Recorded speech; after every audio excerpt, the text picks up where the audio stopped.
Good morning, everyone. You're watching Social Chatter, your weekly social media marketing talk show. My name is Christian Karasevich, CEO and founder of socialchefs.com. And I just want to welcome you to episode 149. We've got a fantastic show for you today. It's myself, Phil Gerbishak, and Carrie Janig. So I'm going to bring Phil on. We'll say a quick hello, and then we'll bring on Carrie. And we've got some great topics to discuss with you today. How are you doing, Phil? Hey, what's up, Christian? It's so good to see you in the United States, no less, my friend. How's Delaware? Fantastic. Time to getting a little time off. Not too much, I guess, but a little time off, awesome. Which is always good to recuperate, especially, when you're running a business as a solopreneur. I'm sure you're probably, you feel like you're running on the hamster wheel all the time, trying to do every single thing, and it's tough. So sometimes you do need to take the time to recharge. But we've got a fantastic show today, don't we? Oh my gosh, Carrie Janig is fantastic. Idea Girl Media. I met Carrie, 6 or 7 years ago. She lives outside of Cincinnati, and she's big time on Twitter and Facebook, really gets social media in ways that a lot of folks don't. She's done political type campaigns, so she's got a little bit there, as well as small business stuff. She's been an influencer for a while, and I've actually met her in person a couple of times, once in Ohio and a couple times in Milwaukee, because her sister lives there. So we've gotten coffee. So we've got coffee. Christian, are you ready to go, man? I am, man. Let's do this. This should be a fun show. We got some great topics. So let's bring Carrie on. Have you introduced Carrie? Yeah. So again, Carrie Janig is with Idea Girl Media. She loves the color purple. She's got an awesome daughter, cool husband, and she is wicked freaking smart. And we are delighted that she's here today. What's up, Carrie? Hey, Phil and Christian. Thanks for the warm and exciting and awesome welcome. I'm so appreciative. I'm glad to be here. I do love purple, but I'm not wearing it today. Oh, what the heck? We're missing out. Yeah, my over thing that I'll wear later is purple, if that helps. But yeah, so I've done some interesting stuff over the years, and I'm just, like you said, solopreneurs working the hamster wheel, doing the stuff on time off even, and I'm so glad to be here to talk about all the good stuff happening during the summer on social media. Cool. We definitely have a lot, don't we? I have coffee as well. There you go. Coffee's I think that's the fuel of solopreneurs, isn't it? Absolutely. It is, yeah. I'm trying to get an IV set up, but it's not in time for this show. That would be helpful, wouldn't it? It would be. So, well, we're excited that you're here, Carrie. We do have a ton to cover this week. We're glad that you could join us this time. We're 12 hours early because Christian decided that he's sick of hiding out in the Middle East and he's going to come hang with us in the States. So, Christian, buddy, pal, where do you want to start? Because we've got so much goodness that we could start with. I'm going to let you pick the first topic. I think let's start with I want to start with Snapchat, actually. And and this is here's the thing. I don't use Snapchat very much. I see that there's a lot of usefulness in it for a business, provided your customers are there. But this, to me, when I saw this actually took me by surprise. Because, if Snapchat, for instance, is trying to compete with Facebook, trying to compete with Instagram, I guess you could say trying to compete with Twitter. But if they're trying to get some footing, I don't feel that this is the right move that they could have made here with this particular update. And the update is that Snapchat is pulling the plug on Snap Cash payments, a feature developed with Square. And, in particular, I'm surprised that they're actually doing this. I mean, basically, Snapchat is exiting the payment processing, exiting payment, but they're, somehow going to have you shop on Snapchat. So I'm not really sure what they're doing here. It's confusing. How do you guys feel about this? It's confusing for sure. For their market who would send payments or money back and forth to each other, it's confusing because that's the market that would do it. And if they want you to shop there, it just kind of cuts the process. So they either must be planning something else or something else is totally going on that we don't know about. But I have to tell you, I'm working with people that their clients aren't there. So I'm interested to hear what you both have to say, because for me, Snapchat is a place that daily my daughter and I exchange goofy filter faces. That's funny. Wow. Yeah. I'm with you. I mean, usually we don't even talk about Snapchat, but this week I think I'm really glad that Christian brought this up because, first of all, for micropayments, which are micro influencers, right? So to hang out, if I'm going to hang out with you every day, Carrie, I could send you $30 a month and you might get access to, a private Snapchat or something so we could talk. I think that's one way. Behind the scenes cooking or behind the scenes art or something like that, I think could be pretty cool. So I think they have something else in the works here.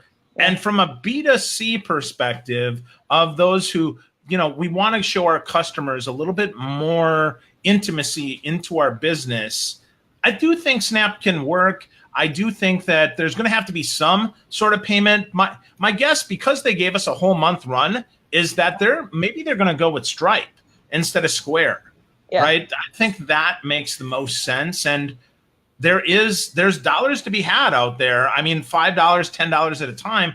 The question that I wonder is, what's the margin, right? What is Snap really getting? If I give up $10, I mean, is a $2 transaction on $10, is that worth it? Fiverr makes it work. I'm curious if Snap will. I don't know, Christian, what do you think? I think overall, to me, this, like, they've been rolling out over the past few weeks the ability to shop through Snapchat. So the one thing that, and it wasn't through Snap Cash, which Snap Cash, by the way, for those of you watching, is the way to send money between. For instance, Carrie could send me money, or I can send Phil money through Snapchat. I've done it with Nick Rishwain, our co-host, and we thought it was very easy to use. So I think what could be happening here is either A, they're going to steal a page out of Facebook's playbook and use Stripe, which Facebook also uses, or I'm actually wondering, is there maybe is somebody going to buy Snapchat? For instance, like, is there going to be another company that is in the payment processing field and wants to get into, for instance, being able to offer payments? I'm thinking maybe like a PayPal, or, I'm wondering, I doubt Square would buy them, but maybe PayPal or somebody like that looking to get into that kind of Christian just got some behind the scenes news here. Snapchat's going with Venmo. Oh, really? Yes. Venmo. So we just got some behind the scenes news here. Somebody's listening in, sent me a private message that says, I don't want to be identified, but Snap is going with Venmo. So that's pretty cool. Interesting, because I've heard of Venmo, but not a lot. I've just heard a lot of people or a lot of merchants going with Stripe lately. So that's interesting positioning. Yeah. Cool. Yeah. So I would say Square has the momentum, I think. I mean, but I'm surprised. But hey, they got to make money somehow.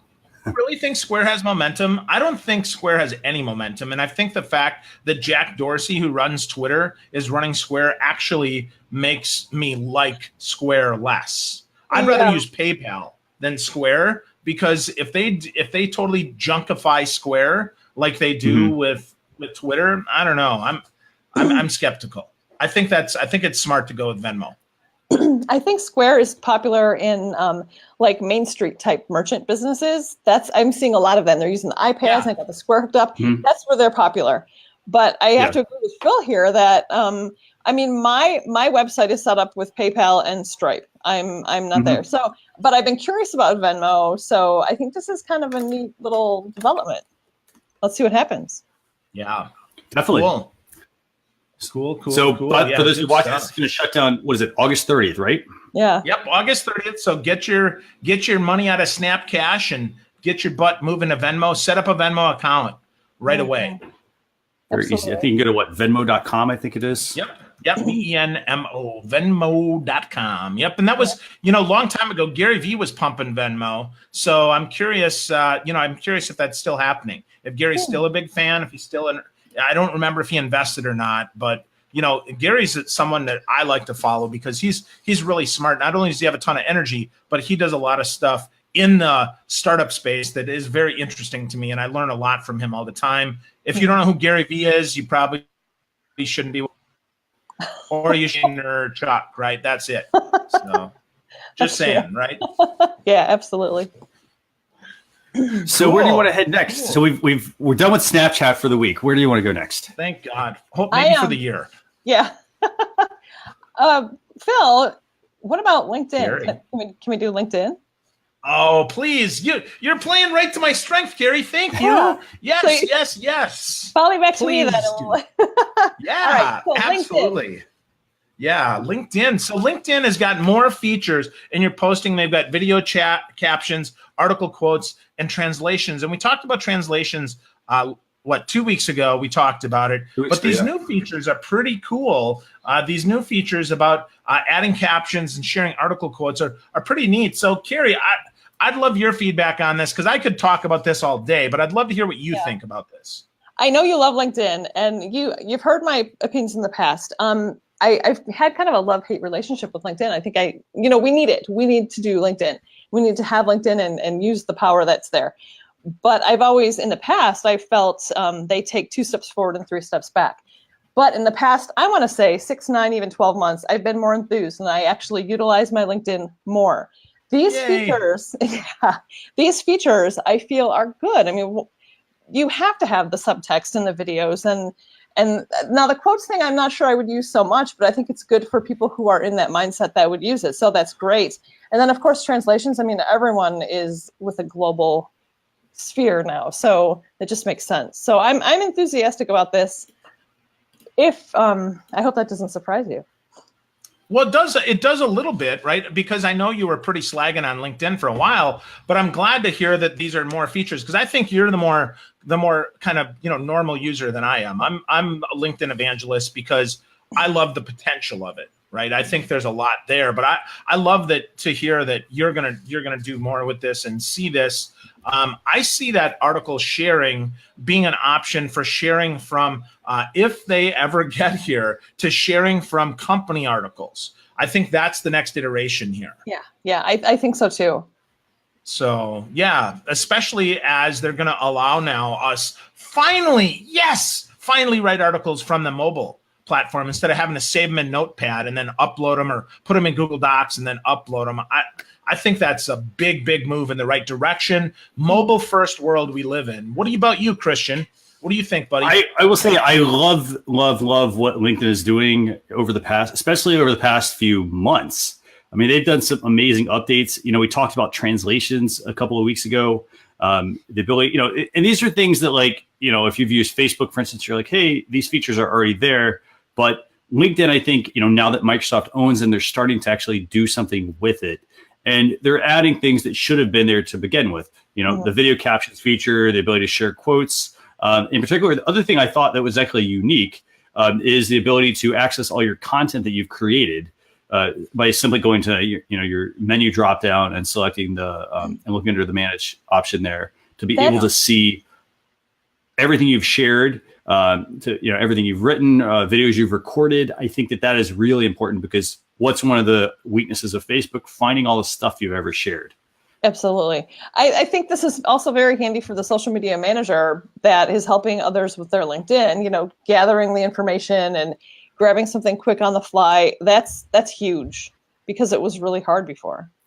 Yeah, I agree. I think one of the challenges, though, with that is they're also doing a lot more IP restricting, Carrie. So I'm curious how this plays out because I'm starting to get some behind the scenes chatter from some of the folks that I know that manage other people's LinkedIn accounts that says even with the 2-factor authentication, they're getting locked out because they're coming from a different address, right? A different IP range. So you're in Ohio and I'm in Tampa and today Christian's in Delaware.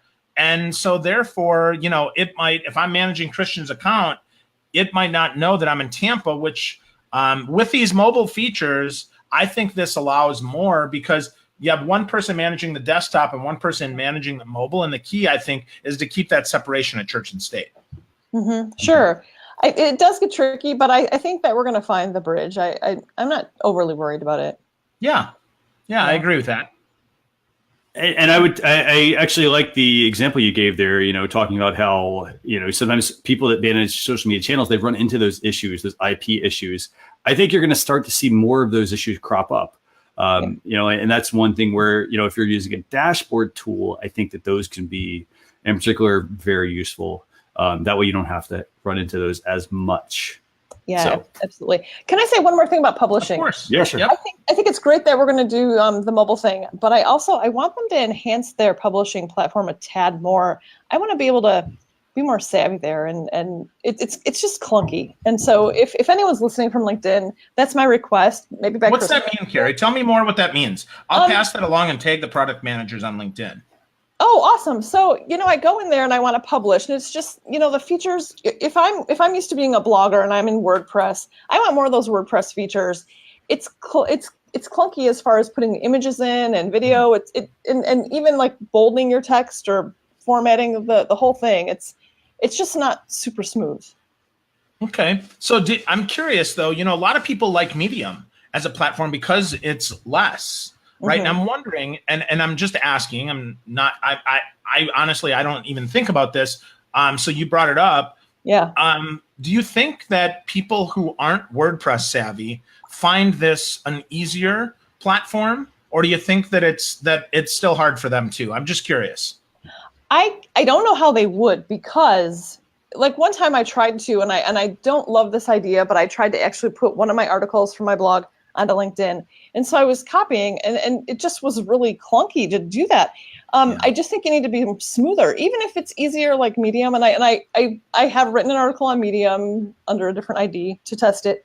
I liked it. It was okay, but I found that even a tad clunky. I just want it to be, if we're going to be professionals and we need to get in there and get out, it needs to be smoother.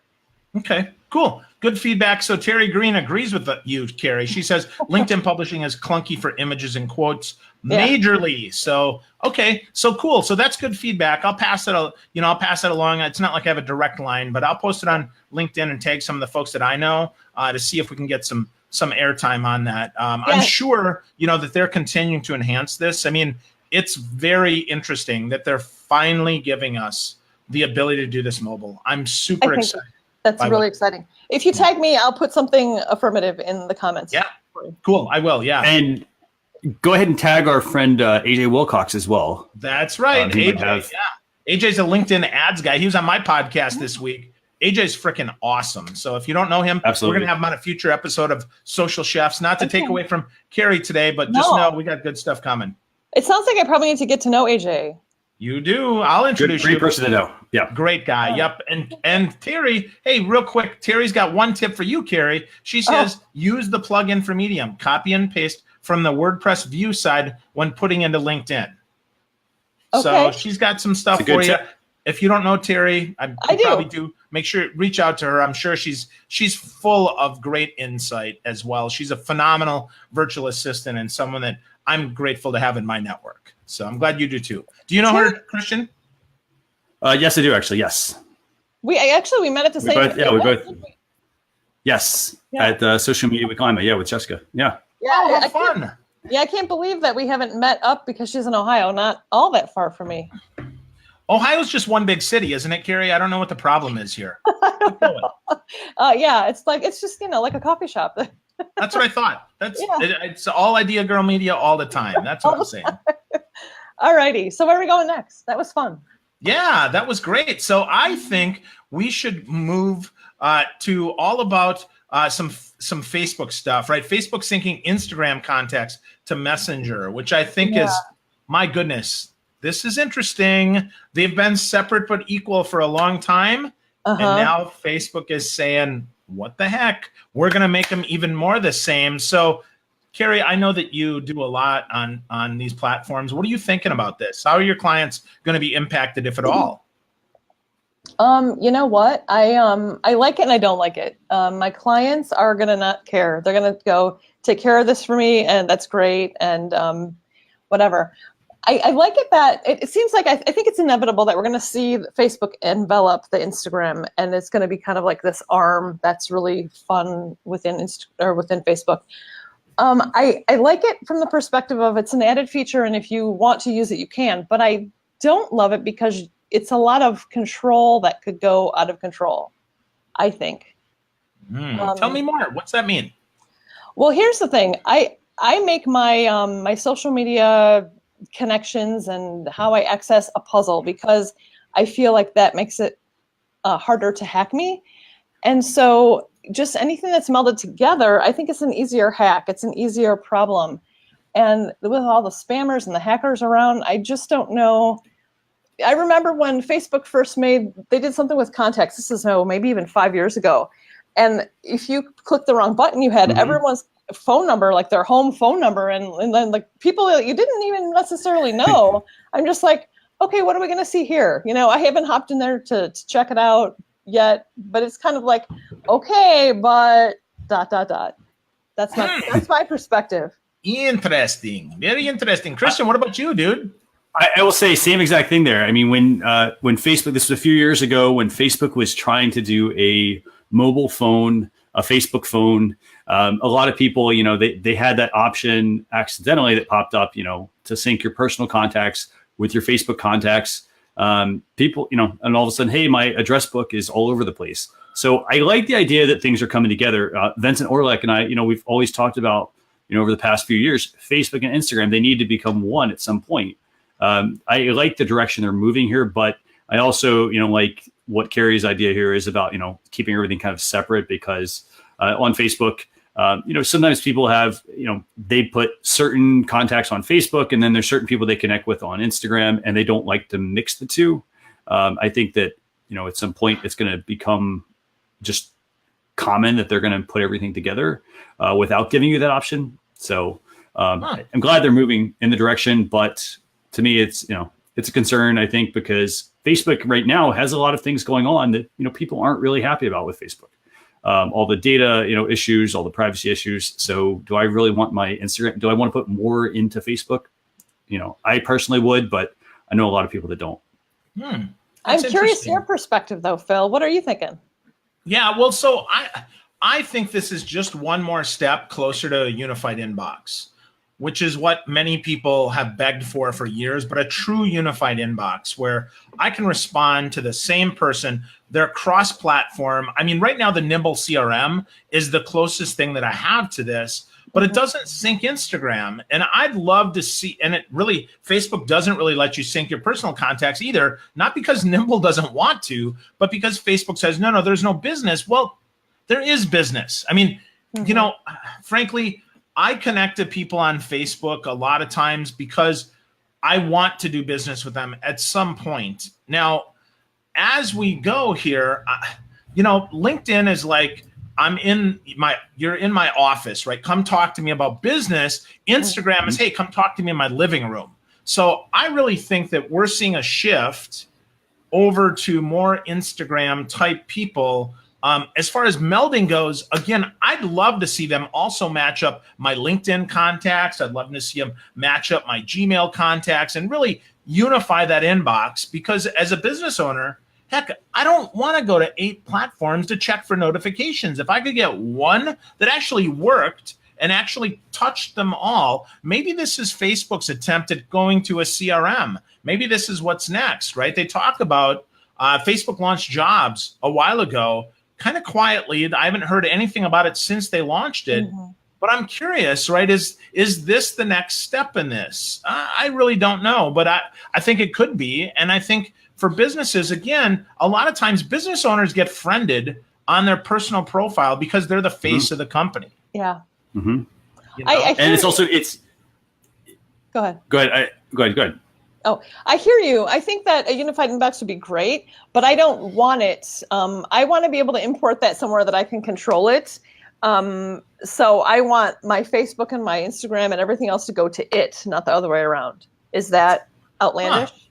No, I don't think so. But to give a third party that much access, I think that's something that Facebook is never going to do. I mean, that's my challenge here. I like that in theory, Carrie, but who do you trust with your Facebook data, if not Facebook? I don't. This is where I should be quiet. I think that a lot of our tech leaders are sophomoric, and so I beg for more leadership. What? No, come on. What does that mean? Don't be quiet on this. What's this really mean? I don't necessarily trust Facebook with my stuff. Sure. No, totally agreed. Okay, but who would you trust? Is there someone out there that you would trust? I'm with you. I don't trust Facebook either, but I have to, right? I don't have a choice. Well, you have a good point. I like LinkedIn. I like Nimble. But I'm not a Nimble user at this moment. Who are the brands that we trust the most? I mean, I would maybe even potentially trust Apple more so. Really? That's I was going to say, yeah. Interesting. Okay. Yeah. And Morgan just chimed in, Morgan Harrell, who's been a guest before too, I think 5 episodes ago. She says she's curious about those who have multiple businesses and like to keep things separate. Totally agree. Yeah. Right. That's a challenge too, right? How do we separate but equal, unified inbox? I mean, I'm going to guess though that if it comes all into one place, we'll get different views, right? We might say this identity or this identity. Yeah. But I'm with you. I mean, is it Google? Is it Apple? My guess, dark horse, ready? Amazon. Look for Amazon to make a play into the CRM space. Oh, and Carrie's wincing. I'm just saying. No, I'm not a huge Amazon user. I try to be local and separate and loyal in other ways. But it's like, gosh, I have to get some books, and it's like I'm going to have to, for this thing I need to do, I'm going to have to use Amazon because of the purpose and the things that are happening. So I hear you. Yeah. What about you, Christian? What are you seeing, dude? What are you thinking? I think that this kind of actually makes me think of also the other topic we were going to talk about today, which was Facebook and another data breach with Crimson Hexagon. People wonder, like, well, who do I trust here? And I think, honestly, it would be an Apple. I think Amazon is a huge company. I think they're making some really good moves. I do question some of the authenticity with, their moves. How much are they going to protect their users' privacy? I don't think they protect it enough. So I still have to side with Apple on this one. Huh. Cool. Well, Apple, it's kind of an Apple's bailiwick, they're more tech. They're already dealing with your contacts in your iPhone. I think it's a sensible lateral tangible thing, where Amazon, it's kind of like this, the cat robber, let's pull it in here. Interesting. Because, I give Amazon all my credit card information, my home address, my billing address, all my family's address, because I send them gifts on there. I would argue that Amazon already stores more of my data than anywhere else. And they have my purchasing history, and they do the best with retargeting on the internet. I'd argue that Amazon already has this stuff, and this isn't even a stretch. Okay. I think that Amazon will move into CRM, at some point. It's kind of the next iteration of things. I mean, they're buying up companies. I think they bought like PillPack recently. Yeah. They bought a bunch of other companies. They've got, for instance, they bought Ring. So they've got, they did. They're starting to, so let's just think about it like this. Hey, somebody rings your doorbell, that goes into Amazon's, into their cloud.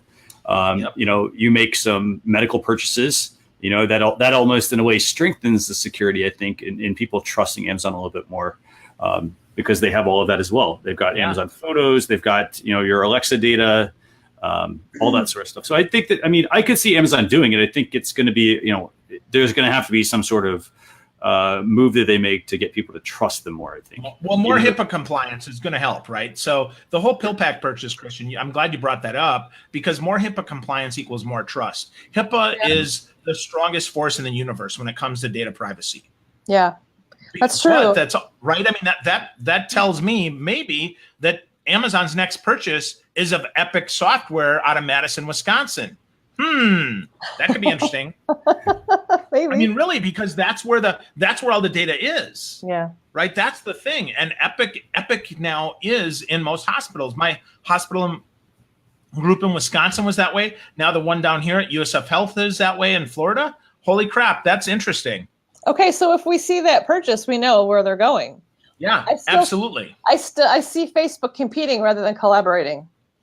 Oh, for sure. No, of course. Absolutely. I don't think there's one player. I just think Amazon becomes one of the lead dogs, and nobody's talking about Amazon from a data perspective as much as they could, right? I mean, they don't think it's a social network, but take a look at Amazon author pages. Now that you can put video on there, you can write articles on there.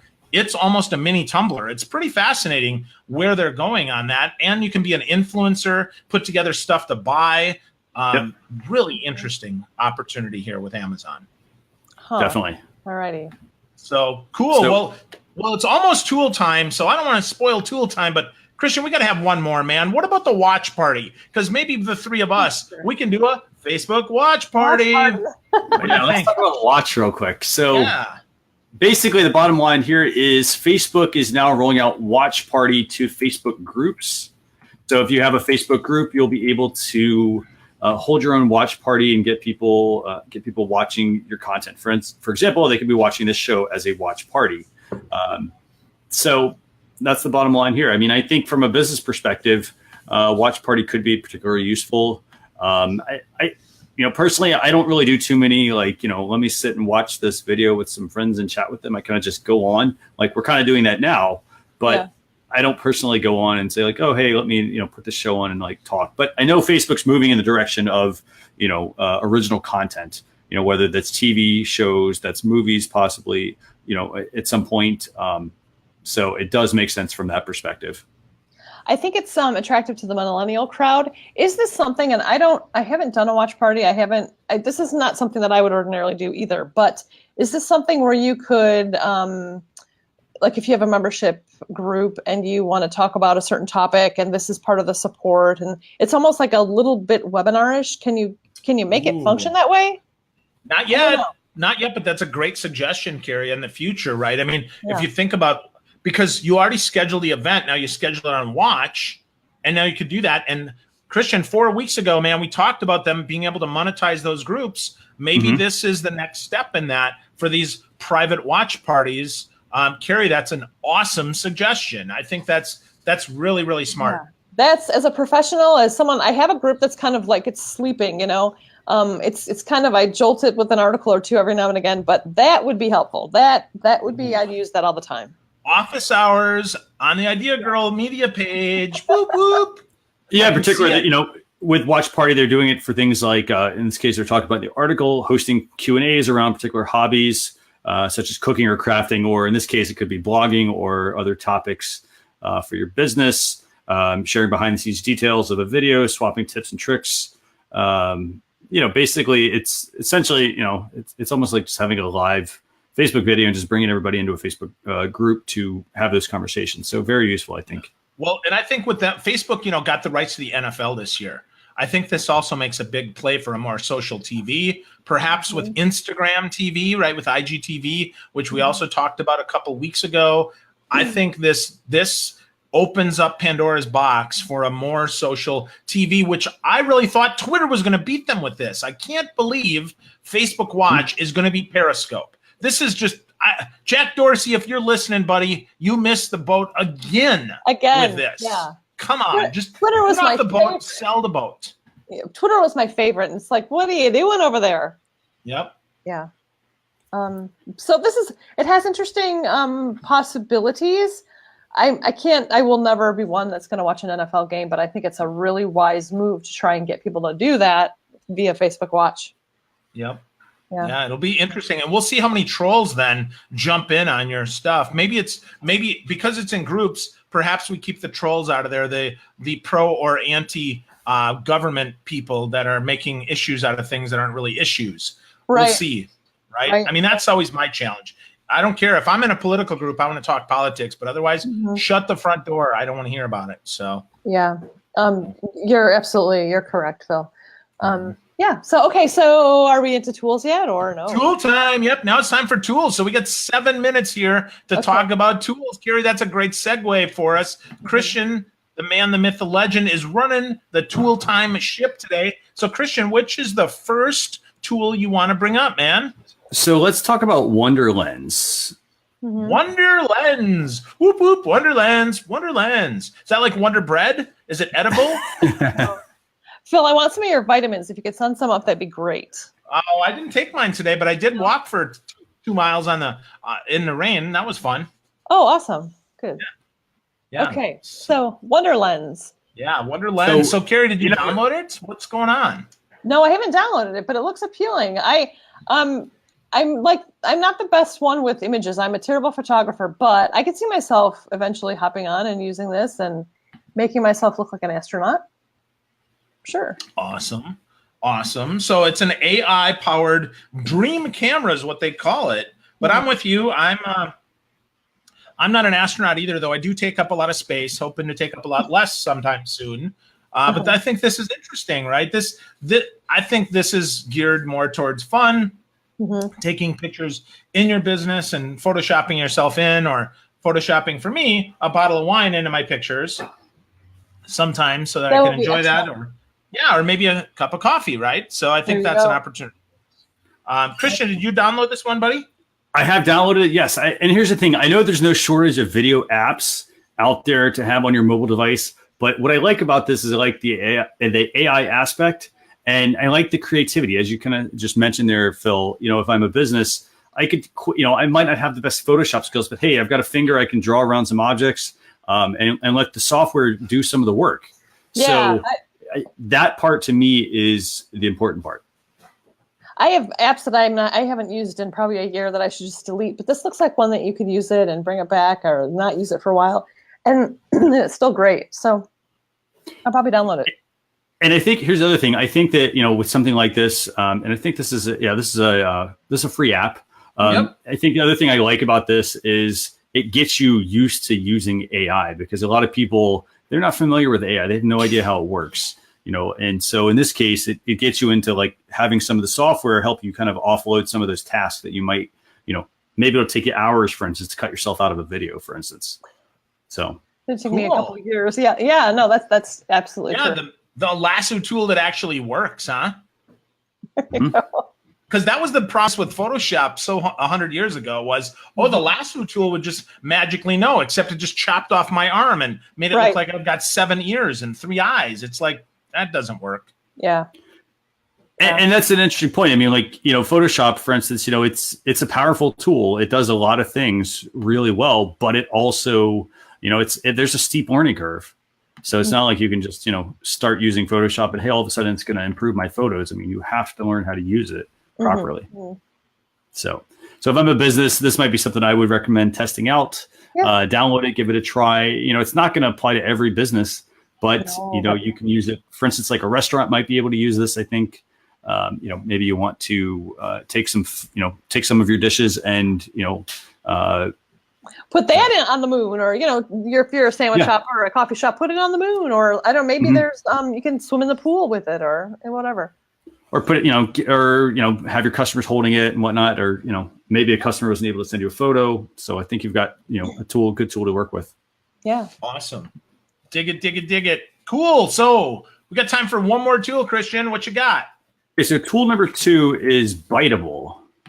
And again, it's another video piece of software in this case. But in this, what Biteable is, it's a whole bunch of templates to help you, though, make video ads, to make explainer videos, infographics, animations, and much more. Have you used it, Christian?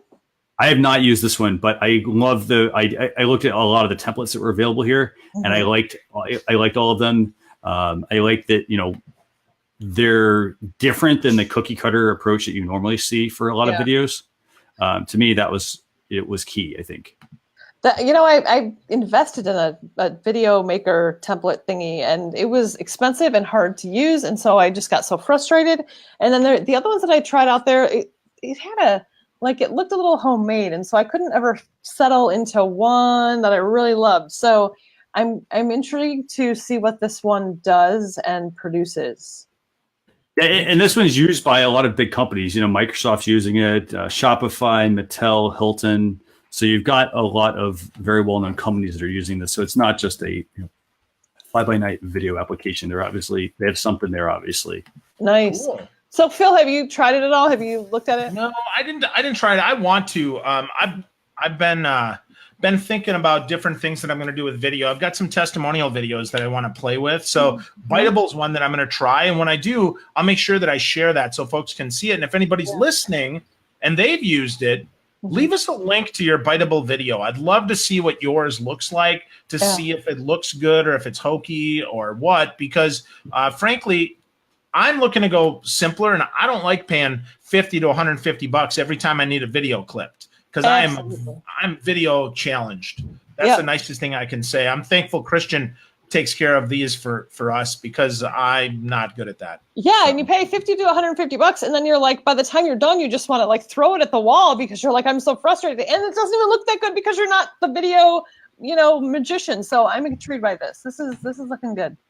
Cool. And I've got some of the templates pulled up here. I mean, you can go in, for those of you watching, you can create your own video, you can make a free video. But there are quite a few templates here. You know, you've got ones in particular for Instagram. We've got some that are just intros or outros that you can create and then edit into your existing videos if you want to. So we have quite a few here. I mean, in particular, like this is the blog announcement one that I thought was actually pretty cool. Where's the blog announcement? Huh. Yeah, I mean, so this is the blog announcement one. You know, and blog announcement would be like, hey, I've got a new blog, for instance, or in this case, I've got a new podcast or something coming up. I could see that being very useful. Cool. In this case, you know, if you're going to drop a link in, you could drop in a link with a short URL or use a tool such as Pretty Links to help make that image look really good. So there you go. That's your quick 20-second video right there. So, awesome. Nice. Yeah. Good. Well, we'll use that hopefully before next week, Christian. I'm going to give that a shot. So we'll be able to talk a little bit more about that and show some of those in next week's notes. So folks, if you're not subscribed yet to Social Chefs Social Chatter, go to socialchefs.com/daily to get the daily insights as well as a recap tomorrow all about what's today, Wednesday? Yeah, are you going to do it? We'll publish it on Friday. Yeah. Oh, yeah. That's right. Yeah, I'm used to doing these Thursday nights, so we're 36 hours ahead here. I feel like a time traveler, which, aren't we going to have a time traveler on one of these times, Christian? And then Alex Abel said he's going to join us, right? Yes. He's a time traveler, so we're going to have him on the show pretty soon. We're still confirming next week's guest, but Carrie, we are so glad you were here with us today. Where do people find more of your awesome? Well, gosh, right here on Facebook, of course. Find me, Carrie Gainig, just type it in. But also ideagirlmedia.com. You can find me at Idea Girl Media on Twitter, or my name, Carrie Gainig. Instagram, gosh, where am I not? But ideagirlmedia.com is my headquarters, and also Facebook is I'm on there a lot. So send her lots of Snapchats. That's what she said. She likes to. No, she did not say that. I am on Snapchat, Idea Girl Media, but I'm only goofy faces. That's it, and it's private message only. Well, no, I put a few stories up there, but yeah. Yeah, no, that's fun. Good. Thanks for having me today. I had a great time. We're so glad you're here. Yeah. Awesome. So, Christian, take us out, buddy. What's next? So we've got a great show next. We'll have a blog post recap going out on Friday. If you want to get that, head to socialchefs.com/daily. We'll send you a link to that when it goes live. Let's see. We're still working on next week's guest. The show, I think, will be probably 10 p.m. I think. Yep, 10 p.m. Eastern, Thursday night. Yeah. So we're special today because we've got a special guest. Thank you for making it special today. Thank you for working with me. It was really fun. Yeah, fantastic. Both of you. Thank you. Thank you for bringing all of the, just all of the insight you shared. I really appreciate that. It was really good, really helpful. I think. Loved it. Yeah, and thank you, Terry and Morgan, and anybody else who was listening. We're glad that you're here. Hopefully, we'll see you next week, Thursday night, 10 p.m. Central, for episode 150. Eastern, 10 p.m. Eastern, right? 10 p.m. Eastern. Yeah, 10 p.m. Eastern. Sorry. Wow. Yeah, Christian, it's episode 150, isn't it? 150. We're up to 150. Yes. Holy crap! That's incredible. We've been doing this a long time. So, thank you very much. Carrie, thanks again, Phil, and everybody who's doing. Thanks a lot for spending a quick 45 minutes here with us. Lots and lots of good social media news that we want you to learn about and then apply in your business. So thanks a lot. Awesome. Take care. I'll see you later. Bye-bye, everybody. Bye.